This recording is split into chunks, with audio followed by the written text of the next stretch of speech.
Hello everyone. I made a kind of a rainbow galaxy shard material. You zoom out, there's actually no stars. There's some kind of fluorescence going on. There's also pearlescence, but I'll show that in a bit. You get closer, you'll see stars and some nebula. If you wait a little bit, there should be a star flying by somewhere because I randomized some stars. Hopefully one will fly by soon. 5, 4, 3, 2, 1. There should be a one above now. Come on, show me the star. Obviously, when I want the star to show up, it doesn't. Anyways, I'll just show the material up close and then eventually you'll see one fly by. Oh, there went one.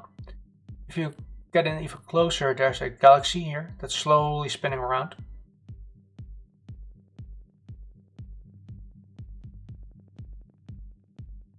There's another star going by. Whee! Let's go somewhat over the material real quick.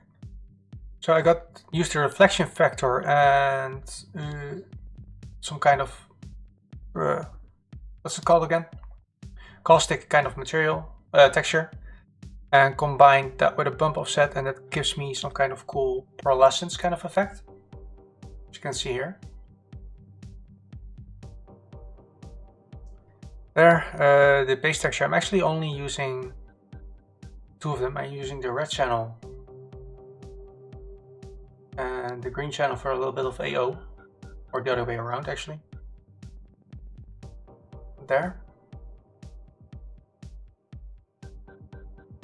Anything else over here that's quite interesting? Too much, I guess. Let's go over here. The fluorescence. I'm using a normal map through a transform factor and a Fresnel, and then apply that into the UVs of this rainbow texture, and that results in kind of a fluorescent effect, which I'm using as the top layer. Along with the pearlescent, it gives it a nice smooth feeling to it. I inverted the Fresnel to get like a slight highlight on where you look at the center. There's just a nice little bit additional depth to it. Don't really notice it that much, but it just feels a little bit better. What else is there? I used clear coat, not really needed. If I disable clear coat, it still looks okay. There, it looks slightly different. I can't really put my finger on it, but clear coated is in this case, because why not? What else is there for interesting stuff? I'm using the same fluorescent for some stars. I got this star map. Actually only using the green channel, the red channel. There, and only a small portion of it. I just picked one from a Paragon asset, because who cares? I also used a noise mask that I made. Pulled that through a bump offset, and now if I preview this, then if I move around, there's the slight movement of the stars, which is really nice. It's a little bit too much, but in combination with all the other textures, it's not over the top in my humble opinion. Then combine that with the camera factor, and you'll get a little bit of the highlights depending on the angle. Combine that with some other stuff, and there, we'll have shiny bright stars. Okay, just stop reviewing that. What else is there? For the nebula, just combine some smoke textures and noise textures, and the result is over here. That's just basically this, with a few variations of bump offsets with different tiling, a few very, very low panners, like 0.00055, that kind of stuff. Again, I actually at that point I baked out a normal map out of it. I don't know why, just I thought might be cool. And combine that with the transform factor, and you'll get a bit more of this. Depending on the angle, it changes a bit. and the camera factor, and it behaves a little bit like a Fresnel-ish kind of thing. It gives a bit of depth. I could use ray marching, of course. I should make a version with ray marching at some point, that would be cool. But it just gives a little bit more of the depth to the smoke nebula kind of thing. Add some other stuff to it and it looks a bit more like this. And then with some color, there we go. The next two are kind of the same. I used Jan Kalusa's object stabilizing screen space UV setup. He posted it on Twitter. If you Google Jan Kalusa screen space or that kind of thing, you'll find it probably. Let's pick the one with the star. Add this basic simple texture. One of them in my pack. I could use something a bit more with a trail or whatever, but this one worked for now. What it basically does, if I preview it over here, well, this one is moving actually, so I'd better to pick the nebula. It makes kind of sure that the texture stays in the center of your object. And basically this is just, well, object stabilized screen space UVs. Usually if you rotate too much around it, it'll do kind of that. Could tweak that still. And I used a custom nebula at first, but I just grabbed one from Google at some point because I wanted something to look a little bit better and I didn't want to put any more effort into it. And combine that with some colors, with gradients to brighten it up a little bit.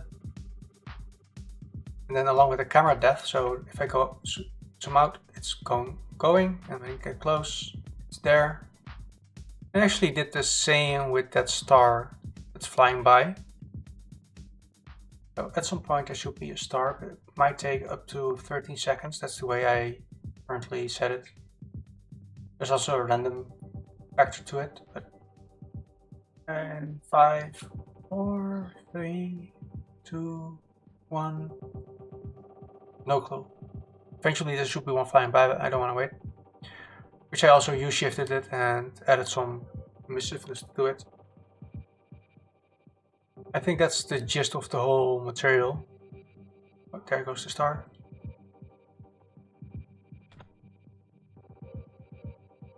We can actually look at some of the layers separately real quick.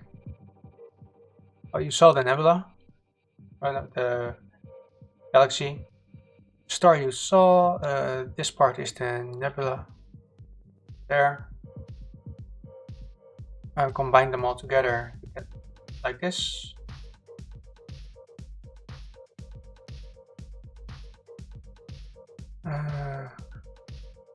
Add the inverted Fresnel and it looks a lot more shiny. The base color input is more like this, it's very cleanish.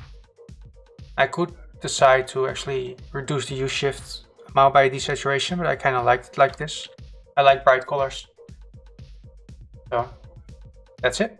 And that results in all these kind of things. I really like this one, though it's a bit stretched in the center. It might be better to pick that one in here.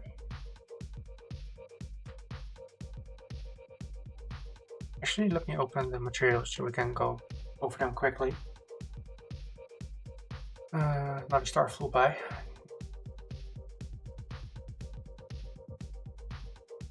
Materials, ice caster, there we go. Hopefully it still has the right preview mesh. Oh, there we go. Just go over view. This one never has the right one, so I'm gonna ignore that one.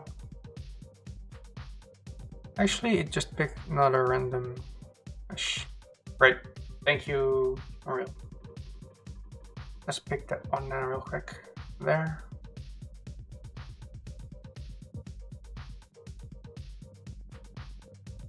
I'm afraid that it, oh, actually some of them are actually correct. There we go.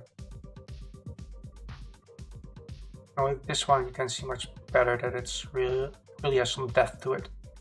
First you see some stars in the back nebula. And in some cases you might be able to see the galaxy. There you go. And sometimes a star flies by. The shards I don't care for.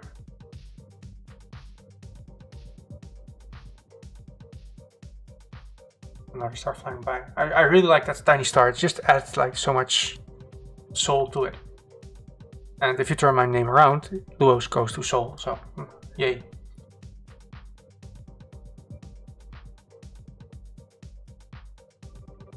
The star also doesn't fly in a straight line. I actually gave it some sine wave-ish effect, so it's moving a little bit more random.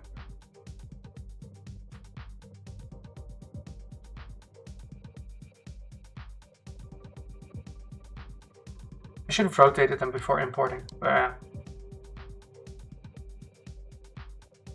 was not too interesting. This one isn't too interesting.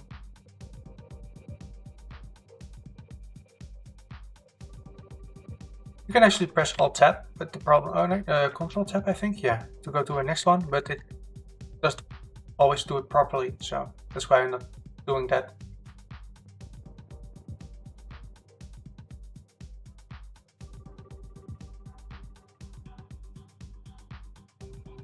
It's quite funny.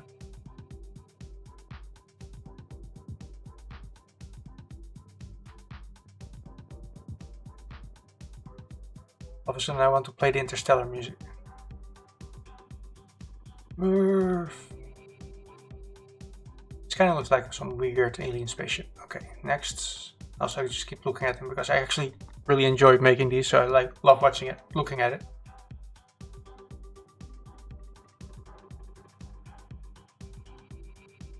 Nice that because everything has slightly different shape every mesh. Every mesh feels a little bit different. And so nice and glossy.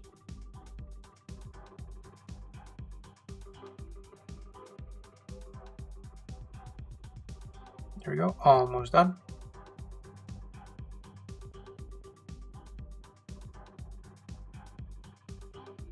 And then would expect this to be an RPG final weapon kind of thing. Or portal.